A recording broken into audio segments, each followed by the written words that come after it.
Now, Prince Harry, though, he has scored a major win in his fight to secure 24-hour armed police protection while he's in the UK. This means that the royal family could be seeing more of him. Do you think that's the case, Andrew?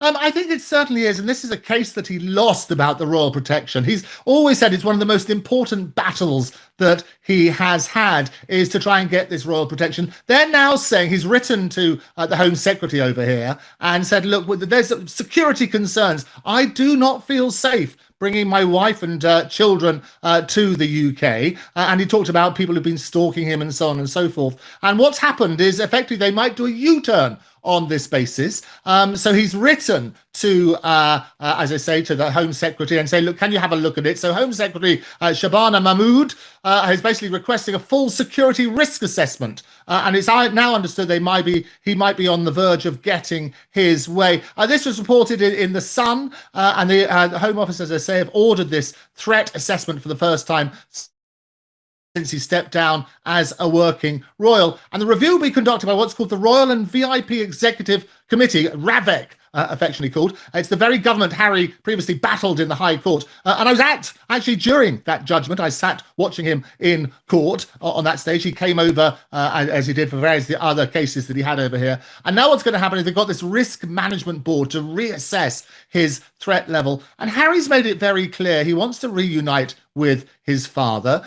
He says, look, his focus has got to be on Charles, who has spoken very publicly about his cancer diagnosis. And this could very well help pave the way on that sort of basis. What's going to be interesting is the general public's reaction to when Harry returns with Meghan. And we had that cringe-worthy thing, you might remember, which I watched just to make you happy, the Meghan Christmas special. And poor old Harry, he was wheeled out yet again. And just to make sure he suffered as much as she possibly could, they made a salad with all of the worst things, the things that Harry really hated, like beetroot and anchovies and various and fennel seeds. Fennel seeds, if they had such a thing. But yes, poor old Harry is wheeled out on that sort of basis. But it will be interesting if he returns, because the fight of the two brothers, Shakespearean in tone, will basically be amplified as a result. Be very interesting to watch. Now, Meghan Markle, as you mentioned, was making a salad on her show, but she's now going from selling jam to chocolate bars, and she's unveiled 3 limited edition treats using signature ingredients from her As Ever brand, including her raspberry spread and her flower sprinkles, Andrews. That is the spark of sweet nostalgia. I mean, this flower sprinkles, you cannot even make this up. She's selling the chocolate bars for $12, so she's already getting criticised for that and that price. Talk to us about the chocolate bars. What's the reaction been so far? It is, I mean, an absolute scandal. Sweet success, I don't believe. And it's 12 American dollars, not even US, not even Australian dollars. 12 US dollars for her As Ever bars. And these are the flavours. I was looking at them earlier, as I always do on these sort of things. There they are. You probably brought out the pictures of them. You've got bee pollen shortbread, hemp heart flour sprinkles, hurrah, never miss those out, and raspberry jam spread. Apparently, they sold out in hours. There's probably only 2 bars available. But the social media burr vessel, with people calling it disgusting. One person said it tastes like lawn clippings. Pretentious AF, I won't swear, but that's what they were saying. And reviewers basically said it's absolute joke to £12 for a chocolate bar with weird flavours in it. Who ruins chocolates with flour sprinkles, asked one person. And bee pollen, leave that for the bees. There's no way I'd pay $12 for a random chocolate bar with weeds in it. Gross, added another critic.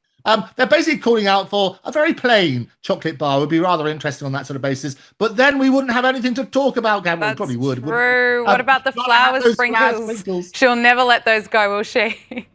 Now let's talk about... we love it. It's so good for her. And as I say, she missed a trick this year with Taylor Swift, when Taylor Swift got married, or announced her engagement, rather, in that glorious garden. She should have said that's where she got the flower sprinkles from. I know, a missed opportunity. Now let's talk about Princess Catherine. She's hosted her annual Christmas Carol concert at Westminster Abbey. The theme of the service, held in the candlelit Abbey, was kindness and showing love to others. What more can you tell us about this?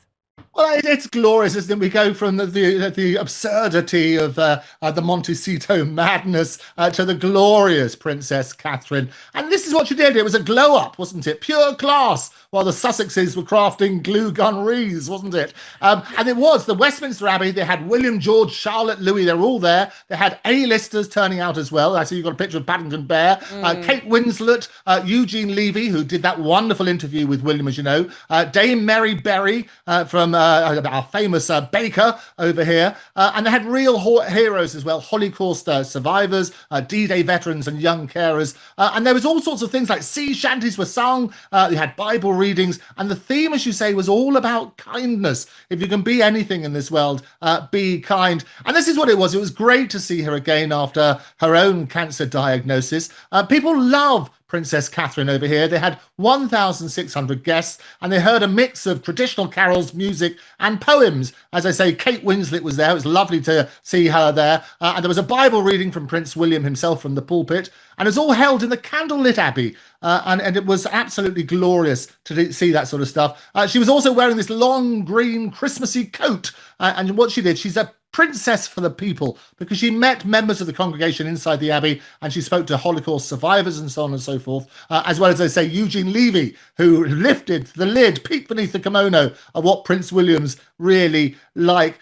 It was a beautiful message, and I say the message this year was, in a fragmented and disconnected world, small acts of generosity and love can bring people and communities together. There you go. There you go. All class, Princess Catherine. Now, Prince William is going to make a major change to royal family Christmas traditions. Now, we've been speaking about the Christmas traditions, but talk to us about this major change. What's Prince William going to do? Well, his manner, one of the things he said with this great interview, as I say, with Eugene Levy, is to sort of turn around and say, we're going to modernise the royal family. We're going to get rid of a lot of the pomp. A bit of a pity, really, because I think the people like the pomp. But he's ready. He thinks some of the Sandringham rules are really, really weird. So some of the things they have, for example, you have dinner at Sandringham on Christmas Eve, and that's a black tie event. It's a precise schedule. There's seating plans which are dictated by rank. And as I said last time, the last person to come in to the reception is the most senior one, the king. Christmas lunch itself has no formal seating plan, but the royals come to a table from their rooms, and the rooms themselves are arranged by their status. So lower tier members of the family are basically housed in what are servants' quarters, as far away from the dining room as possible. Now, Zara Tindall, who's the daughter of Princess Anne, she was not assigned an HRH title at birth. She would be the last person to come in as a result of her being quite lowly on the pecking order. And William, I can tell you, absolutely adores Zara. So he would hate the practice of leaving her to the back of the queue. But William also wants to get rid of these wonderful little traditions, which I quite liked last time. I was telling you about these, the naff gifts that they give to each other, which are basically these are £5 gags, which you have, and you had all sorts of tchotchke things which are given. I remember there was a loo seat, a leather loo seat given as one present. You had a picture of the Queen's face on all sorts of things like slippers and so on and so forth. But that's what he wants to do. He wants to have a more relaxed, basically a Middleton family type vibe is what I'd call it.